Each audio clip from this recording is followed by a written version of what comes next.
Hello दोस्तों, कैसे हैं आप। उम्मीद करता हूं आप सभी अच्छे होंगे और आप सभी की जो बिहार पुलिस की तैयारी है वो बहुत ही अच्छा चल रहा होगा। देखिए, बिहार पुलिस के जितने भी अभ्यर्थी हैं उन सभी का इस लाइव क्लास में आपका स्वागत है। आपको बता दें कि बिहार पुलिस में अगर आप सिलेक्शन लेना चाहते हैं तो आप डेली हमारे साथ 10 बजे क्लास से जुड़ जाइएगा, क्योंकि 10 बजे से आपका क्लास जो है शुरू हो जाता है। और आज का जो क्लास होने वाला है बहुत ही इम्पोर्टेंट होने वाला है। देखिए, आज का पहला क्वेश्चन है कि भारत के किस राज्य में वाल्मीकि टाइगर रिजर्व स्थित है। एक नंबर प्रश्न का सही सही जवाब बताएंगे। भारत के किस राज्य में वाल्मीकि टाइगर रिजर्व स्थित है। एक नंबर प्रश्न का सही सही जवाब बताएं। देखिए, अगर आप एक का ऑप्शन डी बिहार बता रहे हैं तो आपका बिल्कुल सही जवाब है। भारत के बिहार राज्य में वाल्मीकि टाइगर रिजर्व स्थित है। एक का ऑप्शन डी बिल्कुल सही जवाब है। 2 नंबर का सही सही जवाब बताएं। कपास की पैदावार डैश में अच्छी होती है। जल्दी से 2 नंबर प्रश्न का सही सही जवाब बताएं। कपास की पैदावार डैश में अच्छी होती है। तो देखिए, कपास के लिए, कपास की खेती के लिए काली मिट्टी जो होती है उपयुक्त होती है। ये आपको कई बार हम बता चुके हैं। तो कपास की पैदावार जो है काली मिट्टी में अच्छी होती है। ऑप्शन ए 2 का बिल्कुल सही जवाब है। नेक्स्ट प्रश्न देखिए और फटाफट सही जवाब बताएं। हाल ही में जारी ग्लोबल हंगर इंडेक्स 2022 में भारत को कौन सा स्थान मिला। ग्लोबल हंगर इंडेक्स 2022 में भारत को कौन सा स्थान मिला। 3 नंबर प्रश्न का सही सही जवाब बताएं। तो 107वां अगर आप बता रहे हैं तो आपका बिल्कुल सही जवाब है। हाल ही में जारी ग्लोबल हंगर इंडेक्स 2022 में भारत को 107वां जो है वह स्थान मिला। अगर आप 3 का ऑप्शन सी 107वां बता रहे हैं तो आपका बिल्कुल सही जवाब है। अगला क्वेश्चन 4 नंबर देखिए। विश्व खाद्य दिवस हर वर्ष मनाया जाता है। 4 नंबर प्रश्न का सही सही जवाब बताएं। विश्व खाद्य दिवस हर वर्ष मनाया जाता है। 4 का ऑप्शन है 16 अक्टूबर को बता रहे हैं तो आपका बिल्कुल सही जवाब है। विश्व खाद्य दिवस हर वर्ष 16 अक्टूबर को मनाया जाता है। इसका सही जवाब 4 का ऑप्शन है बिल्कुल सही जवाब है। विश्व खाद्य दिवस हर वर्ष मनाया जाता है, 16 अक्टूबर को मनाया जाता है। वर्ल्ड फूड डे याद रखिएगा। विश्व खाद्य दिवस किस तिथि को मनाया जाता है। 16 अक्टूबर को हर साल मनाया जाता है। नेक्स्ट प्रश्न देखिए और फटाफट सही जवाब बताएं। 109वें भारतीय विज्ञान कांग्रेस का सम्मेलन कहाँ हुआ। जल्दी से 5 नंबर प्रश्न का सही सही जवाब बताएं। 109वें भारतीय विज्ञान कांग्रेस सम्मेलन कहाँ हुआ। 5 का अगर आप ऑप्शन सी लखनऊ बता रहे हैं तो आपका बिल्कुल सही जवाब है। 109वें भारतीय विज्ञान कांग्रेस सम्मेलन लखनऊ में हुआ। 5 का ऑप्शन सी बिल्कुल सही जवाब है। अगला क्वेश्चन 6 नंबर देखिए। 26 जनवरी 2023 के मुख्य अतिथि कौन थे। जल्दी से 6 का सही सही जवाब बताएं। 26 जनवरी 2023 के मुख्य अतिथि कौन थे। 6 का अगर आप ऑप्शन डी अब्देल फतह अल सीसी बता रहे हैं आपका बिल्कुल सही जवाब है। 26 जनवरी 2023 के मुख्य अतिथि कौन थे। अब्देल फतह अल सीसी थे। 6 का ऑप्शन डी बिल्कुल सही जवाब हो जाएगा। अगला क्वेश्चन देखिए। भारत का सबसे बड़ी रक्षा प्रदर्शनी डिफेंस एक्सपो 2022 का आयोजन कहाँ हुआ। 7 का सही सही जवाब बताएं। I am waiting for your answer. Bharat का सबसे बड़ी रक्षा प्रदर्शनी डिफेंस एक्सपो 2022 का आयोजन कहाँ हुआ। ये गांधीनगर गुजरात में हुआ। ऑप्शन डी बता रहे हैं तो आपका बिल्कुल सही जवाब है। अगला क्वेश्चन 8 नंबर देखिए। यूरोपीय संघ की साझी मुद्रा को क्या नाम दिया गया। यूरोपीय संघ की साझी मुद्रा को क्या नाम दिया गया। तो इसका सही जवाब यूरो हो जाएगा। यूरोपीय संघ की साझी मुद्रा को यूरो नाम दिया गया। 8 का ऑप्शन बी बिल्कुल सही जवाब हो जाएगा। अगला क्वेश्चन देखिए 9 नंबर, सुरकोटदा किस लिए प्रसिद्ध है? 9 नंबर प्रश्न का सही जवाब बताएं। सुरकोटदा किस लिए प्रसिद्ध है? तो सही जवाब घोड़े के हड्डियों के अवशेष के लिए। घोड़े की हड्डियों के अवशेष के लिए सुरकोटदा जो है वह प्रसिद्ध है। तो 9 का ऑप्शन बी बिल्कुल सही जवाब हो जाएगा। अगला क्वेश्चन 10 नंबर देखिए, निम्न में से किसे भोर का तारा कहा जाता है? जल्दी से 10 नंबर प्रश्न का सही जवाब बताएं। निम्न में से किसे भोर का तारा कहा जाता है? तो शुक्र ग्रह को भोर का तारा कहा जाता है। निम्न में से किसे भोर का तारा कहा जाता है? शुक्र ग्रह को। अगला क्वेश्चन 11 नंबर देखिए, भारतीय संविधान का कौन सा अनुच्छेद निर्वाचन आयोग से संबंधित है? 11 का सही जवाब बताएं। भारतीय संविधान का कौन सा अनुच्छेद निर्वाचन आयोग से संबंधित है? अनुच्छेद 324 बता रहे हैं, तो आपका बिल्कुल सही जवाब है आर्टिकल 324 बिल्कुल राइट आंसर है। भारतीय संविधान का आर्टिकल 324 जो है वह निर्वाचन आयोग से संबंधित है। 11 का ऑप्शन सी बिल्कुल सही जवाब है। अगला प्रश्न 12 नंबर देखिए, 1857 की क्रांति का चिन्ह क्या निश्चित किया गया था? जल्दी से 12 का सही जवाब बताएं। 1857 की क्रांति का चिन्ह क्या निश्चित किया गया था? तो देखिए कमल एवं चपाती आपका बिल्कुल सही जवाब है। 1857 के क्रांति का जो चिन्ह था कमल एवं चपाती था। ऑप्शन है बिल्कुल सही जवाब है। अगला क्वेश्चन देखिए, नाट्य शास्त्र के रचनाकार कौन है? 13 नंबर क्वेश्चन अगर पूछे नाट्य शास्त्र के रचनाकार कौन है, तो इसका सही जवाब भरत हो जाएंगे। भरत मुनि जो है नाट्य शास्त्र के रचनाकार हैं। ऑप्शन ए बिल्कुल सही जवाब है। अगला क्वेश्चन पढ़िए और फटाफट सही जवाब बताएं। I am waiting for your answer. निम्न में से कौन सा लोक जनजातीय नृत्य कर्नाटक से संबंधित है? कर्नाटक से संबंधित है, आपको बताना है। निम्न में से कौन सा लोक नृत्य कर्नाटक से संबंधित है? तो देखिए यक्षगान अगर आप बता रहे हैं तो आपका बिल्कुल सही जवाब है। यक्षगान जो है जनजातीय नृत्य कर्नाटक से संबंधित है। यक्षगान 14 का ऑप्शन है बिल्कुल सही जवाब है।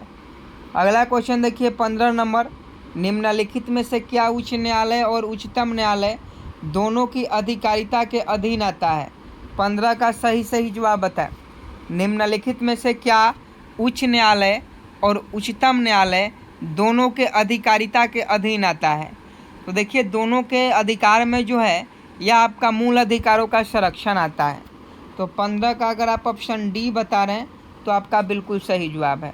15 नंबर क्वेश्चन ठीक से पढ़िए और इसको याद कर लीजिए, बहुत इंपॉर्टेंट है। अगला क्वेश्चन देखिए, कौन सा खनिज एल्युमिनियम का अयस्क है? कौन सा खनिज जो है एल्युमिनियम का अयस्क है? फटाफट कमेंट बॉक्स में बताएं। और देखिए जितने भी अभ्यर्थी हैं अभी तक आप इस चैनल को सब्सक्राइब नहीं किए हैं तो आप सभी से रिक्वेस्ट है चैनल को सब्सक्राइब कर बेल आइकन को प्रेस कर दें, क्योंकि आपको डेली क्लास लेना है और डेली आपको ऐसे ही क्वेश्चन देखने को मिलेगा। तो आप चैनल को सब्सक्राइब कर बेल आइकन को प्रेस ज़रूर कर दें और वीडियो को लाइक कर दें ताकि हम मोटिवेट हों और डेली आपका ऐसा ही प्रश्न करवा सकें। तो चैनल को सब्सक्राइब ज़रूर कर लें। 16 का ऑप्शन बी बॉक्साइट बिल्कुल सही जवाब है। एल्युमिनियम का जो मुख्य अयस्क है यह बॉक्साइट है। अगला क्वेश्चन 17 नंबर देखिए, जिन संसाधनों का प्रयोग बार बार निरंतर किया जा सकता है उन्हें कहा जाता है? 17 का सही जवाब बताएं। जिन संसाधनों का प्रयोग बार बार निरंतर किया जा सकता है उन्हें कहा जाता है? तो उन्हें नवीकरणीय कहा जाता है। जिन संसाधनों का प्रयोग बार बार और निरंतर किया जा सकता है उन्हें नवीकरणीय कहा जाता है, और जिन संसाधनों का उपयोग बार बार नहीं किया जा सकता है उन्हें अनवीकरणीय संसाधन कहा जाता है। तो 17 का क्या हो जाएगा? ऑप्शन डी नवीकरणीय बिल्कुल सही जवाब हो जाएगा। अगला क्वेश्चन देखिए, मानचित्र बनाने के विज्ञान को क्या कहते हैं? 18 नंबर प्रश्न का सही जवाब बताएं। मानचित्र बनाने के विज्ञान को क्या कहते हैं? सभी लोग जानते हैं कार्टोग्राफी कहा जाता है। मानचित्र बनाने को विज्ञान को कार्टोग्राफी के नाम से जाना जाता है। ऑप्शन डी बिल्कुल सही जवाब है। अगला क्वेश्चन 19 नंबर देखिए, अंतर्राष्ट्रीय परमाणु ऊर्जा एजेंसी का मुख्यालय कहाँ स्थित है? 19 का सही जवाब बताएं। अंतर्राष्ट्रीय परमाणु ऊर्जा एजेंसी का मुख्यालय कहाँ स्थित है? 19 का ऑप्शन है वियना बता रहे हैं, आपका बिल्कुल सही जवाब है। अंतर्राष्ट्रीय परमाणु ऊर्जा एजेंसी का जो मुख्यालय है वो वियना में स्थित है। अगला क्वेश्चन देखिए, टेहरी बांध का निर्माण किस नदी पर किया गया है? 20 नंबर प्रश्न है और फटाफट सही जवाब बताएं कि टेहरी बांध का निर्माण किस नदी पर किया गया है? ऑप्शन सी भागीरथी नदी बता रहे हैं, तो आपका बिल्कुल सही जवाब है। टेहरी बांध का निर्माण भागीरथी नदी पर किया गया है। ऑप्शन सी बिल्कुल सही जवाब है। अगला क्वेश्चन देखिए, मरणोपरांत भारत रत्न की उपाधि पाने वाला पहला व्यक्ति कौन था? 21 नंबर प्रश्न का सही जवाब बताएं कि मरणोपरांत भारत रत्न की उपाधि प्राप्त करने वाला पहला व्यक्ति कौन था? तो लाल बहादुर शास्त्री थे। लाल बहादुर शास्त्री को मरने के बाद भारत रत्न दिया गया था और यह पहले ऐसे व्यक्ति थे जिन्हें मरने के बाद भारत रत्न दिया गया। तो 21 का ऑप्शन सी लाल बहादुर शास्त्री बिल्कुल सही जवाब हो जाएंगे। अगला क्वेश्चन देखिए, शेर शाह को शेर खां की उपाधि किसने दी थी? शेर शाह को शेर खां की उपाधि किसने दी थी? तो इसका सही जवाब मोहम्मद नुहानी। मोहम्मद नुहानी ने शेर शाह को शेर खां की उपाधि दी थी, तो इसका सही जवाब मोहम्मद नुहानी हो जाएंगे। यानी ऑप्शन है इस प्रश्न का बिल्कुल सही जवाब हो जाएगा। तो इसका सही जवाब ऑप्शन ए हो जाएगा। अगला प्रश्न का फटाफट सही जवाब बताएं, गौतम बुद्ध वन्य जीव अभ्यारण्य किस जिले में स्थित है? जल्दी से बताएं, गया वाले जल्दी से बताएं। गौतम बुद्ध वन्य जीव अभ्यारण्य, तो देखिए गौतम बुद्ध वन्य जीव अभ्यारण्य जो है गया जिले में स्थित है। गया जिले में स्थित है, आपका बिल्कुल सही जवाब हो जाएगा ऑप्शन डी। तो 23 का सोच सही जवाब हो जाएगा, गया हो जाएगा। गौतम बुद्ध वन्य जीव अभ्यारण्य किस जिले में स्थित है? गया में स्थित है। अगला क्वेश्चन का सही जवाब बताएं, बिहार के पहले उप मुख्यमंत्री कौन थे? बिहार के पहले उप मुख्यमंत्री कौन थे? 24 का सही जवाब बताएं, बिहार के पहले उप मुख्यमंत्री कौन थे? फटाफट सही जवाब बताएं। तो इसका सही जवाब ऑप्शन है अनुग्रह नारायण सिंह बता रहे हैं, तो आपका बिल्कुल सही जवाब है। बिहार के पहले मुख्यमंत्री जो थे अनुग्रह नारायण सिंह थे। अगला क्वेश्चन देखिए 25 नंबर, 2011 की जनगणना के अनुसार बिहार की जनसंख्या कितनी है? 2011 की जनगणना के अनुसार बिहार की जनसंख्या कितनी है? जल्दी से बताएं। तो 25 का ऑप्शन ए हो जाएगा 10,40,99,452। 10,40,99,452 जो है 2011 के जनगणना के अनुसार बिहार की जनसंख्या है।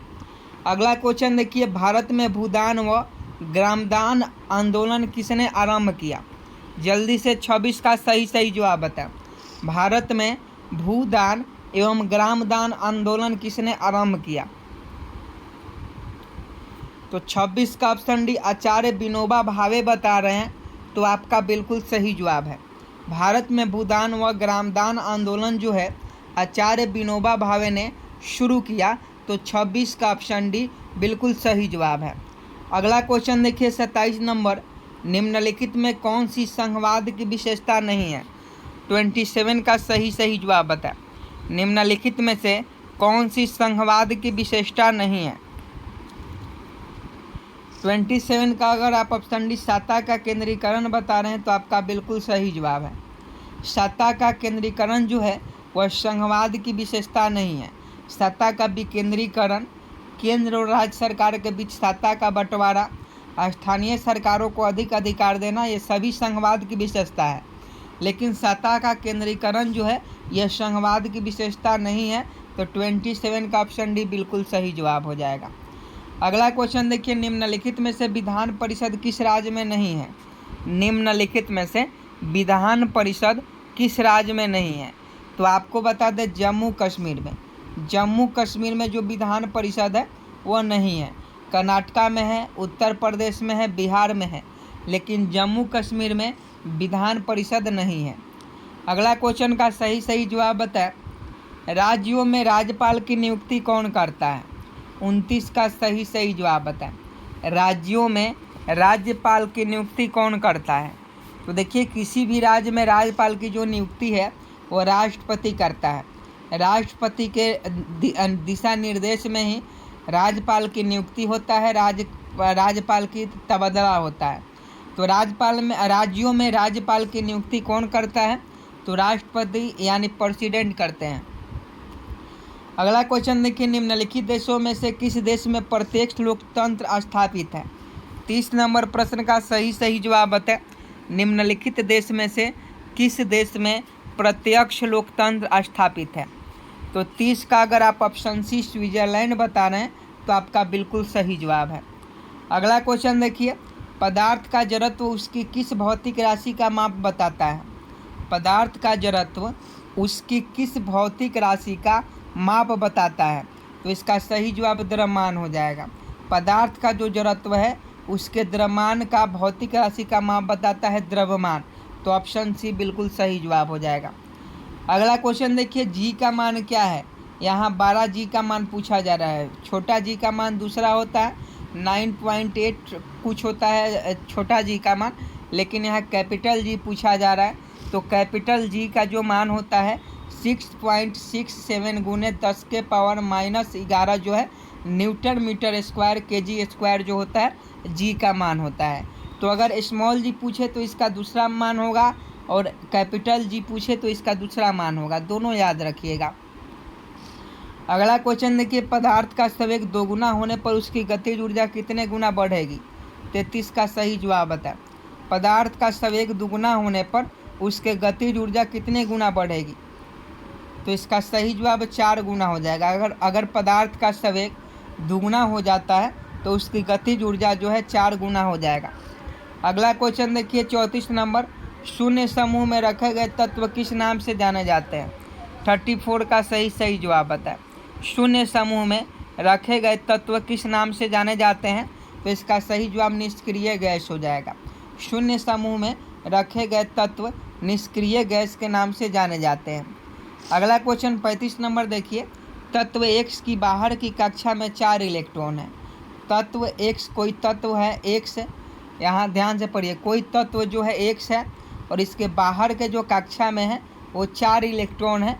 हाइड्रोजन के साथ संयोजन बनाने पर उसका सूत्र क्या होगा? तो हाइड्रोजन के साथ जब संयोजन बनाएगा तो X और 4 इलेक्ट्रॉन, समझे कि नहीं? X और 4 इलेक्ट्रॉन और हाइड्रोजन के साथ ही संयोजन बनाएगा तो XH4 हो जाएगा, समझे कि नहीं? तो इसका सही जवाब ऑप्शन बी हो जाएगा, XH4। अगला क्वेश्चन देखिए, 36 नंबर, निम्नांकित में से किसमें कोबाल्ट होता है? तो कोबाल्ट किसमें होता है आप सभी जानते हैं, विटामिन B12 में। विटामिन B12 में कोबाल्ट पाया जाता है। क्वेश्चन पूछे कि विटामिन B12 में क्या पाया जाता है? तो कोबाल्ट पाया जाता है। आगे देखिए, किसी तारे का रंग दर्शाता है। किसी तारे का रंग दर्शाता है तो यह उसका ताप दर्शाता है। किसी तारे का जो रंग है उसके ताप को दर्शाता है कि उस तारा का ताप कितना है। तो इसका सही जवाब ऑप्शन बी हो जाएगा। अगला क्वेश्चन देखिए, पृथ्वी के भूपटल में सर्वाधिक है। आपको बार बार बताया है कि ऑक्सीजन जो है पृथ्वी के भूपटल में सर्वाधिक पाया जाता है, याद रखिएगा, ऑक्सीजन बिल्कुल सही जवाब हो जाएगा। अगला क्वेश्चन देखिए, सबसे बड़ा इलेक्ट्रोनेगेटिव तत्व है। सबसे बड़ा इलेक्ट्रोनेगेटिव तत्व कौन सा है? तो सबसे बड़ा इलेक्ट्रोनेगेटिव जो तत्व है फ्लोरीन है, Fl- है यानी फ्लोरीन। ऑप्शन है बिल्कुल सही जवाब हो जाएगा। अगला क्वेश्चन देखिए, एक दूरदृष्टि दोष से पीड़ित व्यक्ति को, तो देखिए दृष्टि दोष होता है, कभी दूर दृष्टि दोष होता है, निकट दृष्टि दोष होता है। तो यहाँ पूछा जा रहा है कि दूर दृष्टि दोष से पीड़ित व्यक्ति को, तो इसका सही जवाब देख लीजिए, पास की वस्तुएं साफ नहीं दिखाई देती। अगर किसी व्यक्ति को दूर दृष्टि दोष हुआ है तो पास की वस्तुएं साफ नहीं दिखाई देती हैं, दूर की वस्तु स्पष्ट रूप से दिखाई देती है। तो ऑप्शन बी में वही लिखा गया है, ऑप्शन बी बिल्कुल सही जवाब है। अगला प्रश्न 41 नंबर बताएं, दो ग्रह जिनके उपग्रह नहीं है वे हैं। जल्दी से बताएं कि दो ग्रह जिनके उपग्रह नहीं है वे हैं। तो बुध और शुक्र का कोई उपग्रह नहीं है, तो ऑप्शन बी बिल्कुल सही जवाब है। पृथ्वी का उपग्रह चंद्रमा है, लेकिन बुध और शुक्र का उपग्रह कोई नहीं है। अगला क्वेश्चन देखिए, निम्नलिखित में कौन सा एक विषाणु जनित रोग नहीं है। तो देख लीजिए विषाणु जनित रोग नहीं है, तो सबसे पहले देख लीजिए बर्ड फ्लू जो है विषाणु से फैलता है, चिकन पॉक्स विषाणु से फैलता है, डेंगू जो है विषाणु के कारण फैलता है, लेकिन हैजा जो है जीवाणु के कारण फैलता है। जीवाणु से होने वाले रोग का ट्रिक है, जीवाणु से होने वाला रोग पंडित का टीका न्यू है। पंडित का टीका न्यू है, यह जीवाणु से होने वाला रोग का याद करने का जो है ट्रिक है। Bird flu, chicken pox, dengue जो है ये सब विषाणु जनित रोग है, लेकिन हैजा जीवाणु जनित रोग है। तो ऑप्शन सी बिल्कुल यहाँ सही जवाब हो जाएगा। यहाँ देख लीजिए विषाणु वायरस से होने वाली बीमारियाँ, तो रेबीज होती है, खासरा होती है, हर्पिस होता है, मोनोजाइटिस होता है, हेपेटाइटिस होता है, ट्रेकेमा होता है, पोलियो होता है, एड्स होता है, चेचक होता है, छोटी माता, डेंगू ज्वर, गलशोध, ये सभी जो बीमारी है, इन्फ्लुएंजा, ये अभी हम 13 आपको बीमारी बताएं। 13 जो बीमारियां हैं यह विषाणु से होती हैं, और बाकी जो भी बीमारी है वो जीवाणु से होती है। समझे कि नहीं? तो विषाणु से यहाँ से क्लियर हो गया, उसके बाद जीवाणु आपको क्लियर करवा देंगे। आगे देखिए, मनुष्य के लिए अति आवश्यक पोषक तत्व है। तो मनुष्य के लिए सबसे ज़्यादा जरूरी है वसा, कार्बोहाइड्रेट, प्रोटीन और खनिज। तो ऑप्शन सी बिल्कुल सही जवाब है। अगला क्वेश्चन देखिए, हवाई जहाज़ के ब्लैक बॉक्स का रंग कैसा होता है। तो हवाई जहाज़ का जो ब्लैक बॉक्स रहता है उसका रंग नारंगी यानी लाल रहता है। तो ऑप्शन डी बिल्कुल सही जवाब है। अगला क्वेश्चन देखिए, किस बिंदु पर सेंटीग्रेड और फ़ारेनहाइट तापक्रम एक ही रहते हैं। तो 45 का ऑप्शन सी हो जाएगा, -40 डिग्री। -40 डिग्री तापमान पर सेंटीग्रेड और फ़ारेनहाइट का जो तापक्रम है वह एक ही रहता है। ऑप्शन सी बिल्कुल सही जवाब है। अगला क्वेश्चन देखिए, चालक की वैद्युत प्रतिरोध की इकाई है। तो चालक की जो वैद्युत प्रतिरोध की इकाई होती है ओम होती है, ओम का सिंबल यही होता है। अगला क्वेश्चन देखिए, आधुनिक टेलीफोन उपयोग होता है, आधुनिक टेलीफोन उपयोग करता है। तो आधुनिक टेलीफोन जो होता है वह आपका रेडियो तरंग का उपयोग करता है। क्वेश्चन पूछे कि आधुनिक टेलीफोन उपयोग करता है तो रेडियो तरंग का उपयोग करता है। अगला क्वेश्चन देखिए, एंजाइम मुख्य रूप से किससे बना होता है। एंजाइम मुख्य रूप से किससे बना होता है। तो एंजाइम जो है मुख्य रूप से प्रोटीन का बना होता है, यानी एंजाइम एक प्रकार का प्रोटीन ही होता है। हीरा किसका अपरूप है। तो हीरा जो होता है कार्बन का अपरूप होता है। कार्बन का 2 अपरूप है, हीरा और ग्रेफाइट। अगला क्वेश्चन देखिए, निम्नलिखित द्रव्यों में कौन सा ऊष्मा का बहुत अच्छा चालक है। तो ऊष्मा का बहुत अच्छा चालक बताना है।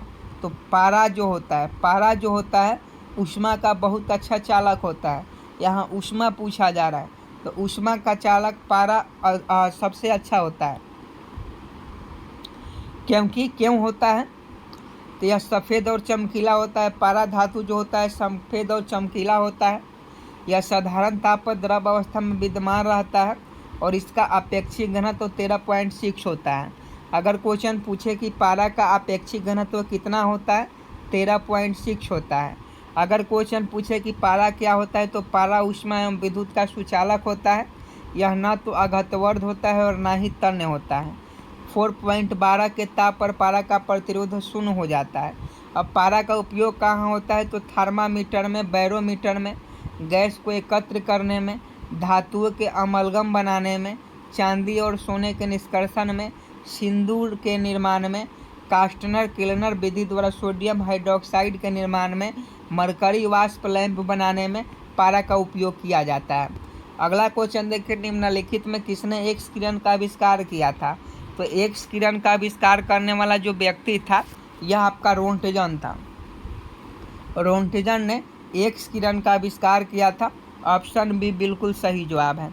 अगला क्वेश्चन देखिए, 1 किलो कैलोरी बराबर होता है 1 किलो कैलोरी बराबर 1 किलो कैलोरी बराबर क्या होता है तो 1 किलो कैलोरी को अगर जूल में कन्वर्ट करना हो तो इसका सही जवाब 4184 माने 4184 जूल।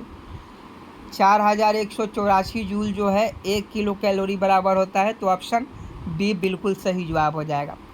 अगला क्वेश्चन देखिए, जल का शुद्धतम रूप होता है। तो देखिए वर्षा का जो जल होता है, वर्षा का जल वह जल का शुद्धतम रूप होता है।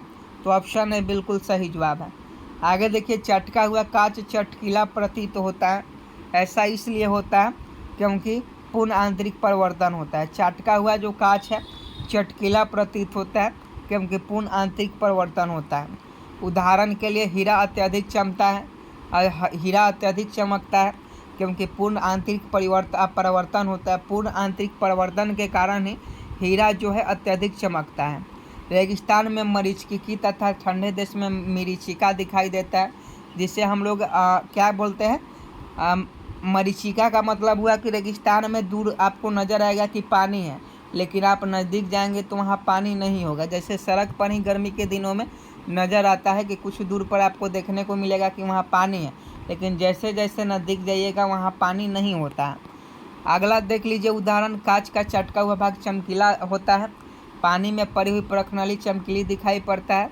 प्रकाशिक तंतु पूर्ण आंतरिक परिवर्तन सिद्धांत पर काम करता है। पानी में हवा भरे बुलबुले चमकते हैं।